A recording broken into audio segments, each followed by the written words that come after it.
There we go. Okay. I'm back. It's Tia. Okay. So I want to kind of move things along here now because I have some exciting.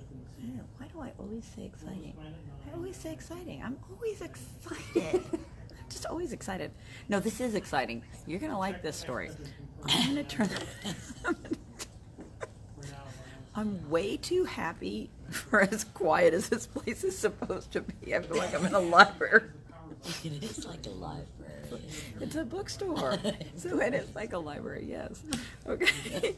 Okay, so I have a story here. I have this lovely lady, Veronica Jocknies, who is going to tell us her unvaxxed story. We love the unvaxxed stories, don't we? We do. We sure do. Okay, so I'm going to turn the camera around. And hi, beautiful. Hello. So, Veronica, you were just telling me that you are one of my favorite people on the planet because you are a chiropractor. I am. We love chiropractors. Thank you. Love chiropractors. So being that you're a chiropractor, you're just naturally more intelligent than others. No, I'm just kidding. But no, you are. I was going to put this light on, but it's giving me a nice ring in your glasses. So I'm not going to do that. All right. So you have a beautiful little girl here who's not on camera. Right. And we don't need to say her name, but is that your only child, or do you have other children? No, she's my oldest. She's your oldest. I have two children younger than she is. So she's almost 9. I have a 7-year-old son, and then an almost 6-year-old daughter. Okay.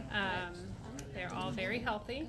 Awesome. And actually, my oldest had a slightly traumatic birth and a little bit of a rough start with needing IV antibiotics and all that stuff. So she, around 1.5, actually did have some struggles with chronic ear infections. Actually, starting around 6 months, and then I was actually able to finally heal those by stopping antibiotics and going all natural, and really changing her diet and healing her gut, and really diving deep into that kind of stuff. But luckily, I had already decided. My husband had agreed we would delay vaccines, at least until 2. I love how she said that. My husband agreed. Well, yeah, damn straight. Better. Let's go back a little bit in time and talk about when you were growing up and the kind of the environment around vaccines as you were growing up. Sure. I mean, so I come from a military family. We went to the doctor regularly. We had all of our shots, just like we were supposed to. And, later on, I guess when I was out in college, my parents kind of went on they have a raw goat dairy. I mean, that's the whole thing. So anyways, they went healthy. They went really healthy, yes. Okay. And they started learning more and more about natural health, why raw milk is good for you, which led into all these other things. And I remember my dad making a comment to me once that if they had known what they know now, they wouldn't have vaccinated us. And I thought that was ridiculous at the time. I was 100% pro-vaccine. I thought people who thought vaccine... In fact, I remember the local chiropractor. I mean, this is really coming full circle. I remember the local chiropractor writing a story in the newspaper about vaccines potentially being dangerous, and the physical therapist who I worked for, because I'm also a physical therapist, at the time, he was saying how the chiropractor is dangerous. Anyway, so this whole thing. So you had some conflicting messages coming at you. Yep. And then I was discussing this with my dad, and that's when he made that comment. And I thought, well, Dad, that's ridiculous. If they were dangerous, the government wouldn't tell us that we should get them, right? And well, my dad had worked for the government for a long time, so I guess he knew better. So, sorry. Anyway, so years later, I became a physical therapist because I cared about health, and I really wanted to help people avoid drugs and surgery. That was a major reason I did what I did. And I learned all kinds of, loved to read books and about natural health, and I started seeing a common theme that the people who were really, really helping really sick people all seemed to think that vaccines were dangerous. And I thought, turn that volume on your nose. So I decided to kind of investigate this more on my own, and eventually started changing my mind as I got more and more information. So luckily, go ahead. So you were starting to get some things that made you quit. Then what caused you to go into chiropractic? Well, that's a long story. I started becoming frustrated. Well, so I did some hippotherapy for a while, which is physical therapy using horses or other types of therapy. Yep. And so a lot of my patients there were autism spectrum or some variety of that. And that made me, then I found out about the GAPS diet and, you know, how there's this gut connection to autism and a lot of behavioral mood brain things, right? There's a brain-gut connection. Yeah. But as a physical therapist, I wasn't really able to give even nutritional advice, at least in Texas. So you're like, I need more creds. Right, I need to expand my scope of practice.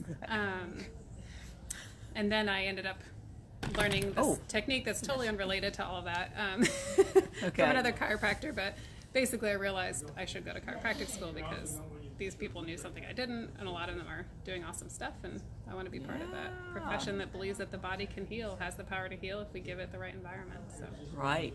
So then your children came along. So my children came along, actually before chiropractic school, but by then I had already started questioning things enough.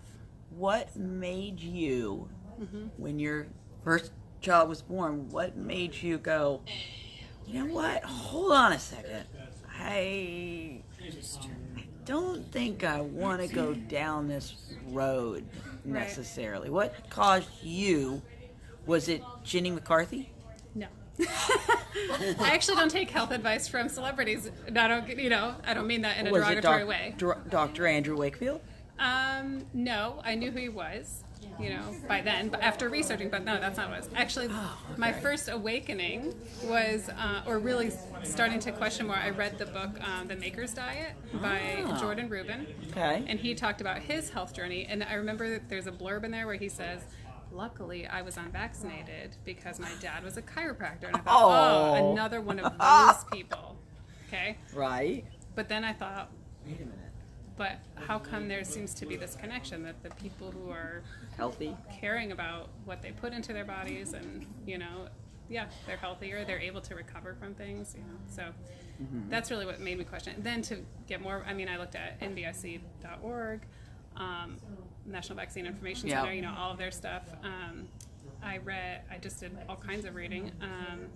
So was this when you were pregnant, when you were thinking about it? Probably when I was pregnant was when I really delved into doing more research. So you knew before the baby came, you had to learn everything that you needed to about vaccines. Yes.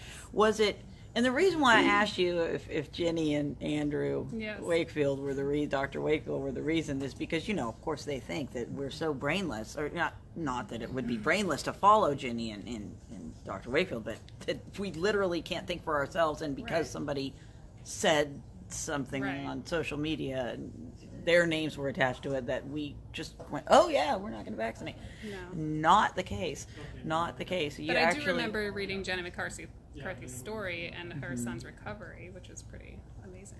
Well, we love Jenny and Dr. Wakefield, but we didn't make our decisions about whether or not to vaccinate because of them. Correct. You actually took the time to do what anyone who is creating another human being inside their body should do. You're going to be responsible for another human being. You should learn everything you can. And that's not to say anything negative about those of us who vaccinated because we believed the lies that we were told by the doctors, but it is nice to hear from someone who took the time. So you read lots of books, did your own research online. Was it hard? Because we're talking about how many years ago? 11, 10, 9? 10 years ago-ish. Was it hard to find good information about vaccine safety, efficacy, necessity back in those days? I think it was harder than it is now. Harder. Yes. And it was a very lonely decision. Actually, I didn't know anyone else who was not vaccinating their kids. So it was kind of scary. I thought, I'm the lone one out. Yes.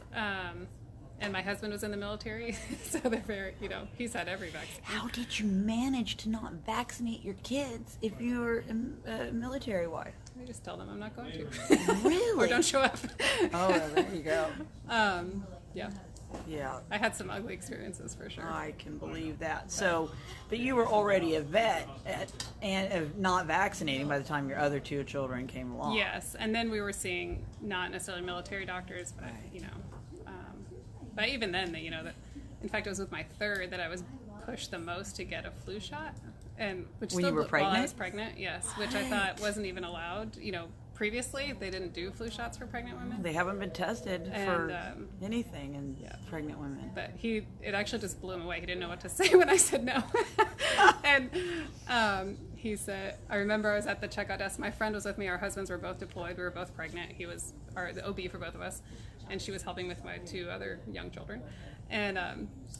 And we were standing at the checkout desk, and he said, well, you know, you have to get the flu shot. The CDC says you have to. And I said, well, what are they going to do? Come put me in jail? You know, like they don't have any, they can make recommendations. Have to? When you were pregnant, they were telling you have to? Yes. I said the CDC can make recommendations. They don't make laws, you know, and there's no good such for thing. you, but how many women hear that and just be like, okay, if I have to.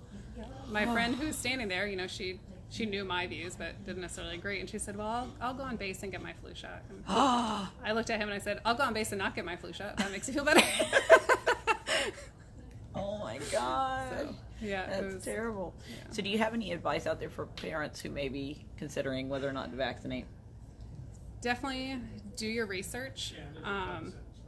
That's my biggest advice. Do lots and lots of research. Really research the diseases you're vaccinating for. How dangerous are they really? When did those diseases start declining in their frequency? Did it really relate to the vaccine? Mm-hmm. You know, a lot of people are scared of measles, but my mother-in-law and my mother both had measles, and you know they're fine. They were sick for a few days, a week maybe, and in fact, my mother-in-law used to be very scared every time my kids had any rash. She said, oh, it could be measles. And finally I asked her one day, I said, well, okay, so if it is measles, then what? And she said, well, I had measles. And I said, well, okay, what happened? Because I didn't have measles. And she said, well, I laid in a room for a week and that was it. I said, well, then I guess we'll be okay, you know? I mean, wow. Yeah. And then if you actually go back and read from the 50s when measles was still common, you know, mothers were actually happy when their kids had measles. They would have these developmental leaps afterwards. You know, it's the body training the body. You're training your immune system and you're cleaning out stuff, you know. So absolutely, the body is made to fight illnesses, and, you know, we have sanitation now. We have clean water for the most part, you know. We're in good a developed country, food available, and not hard to get. Food, clean water, supplements, sunshine, exercise, play in the dirt. Yes. All those things. I remember as a kid making mud pies. That was so much fun. Do you like to make mud pies? No, I don't do it. But my sister's in the dirt all the time. See? I knew there's always one kid in the family that likes mud pies. All right, well, thank you for your story. We really appreciate it. Thank you. Thank you guys all for organizing this. Bye, Veronica. Bye.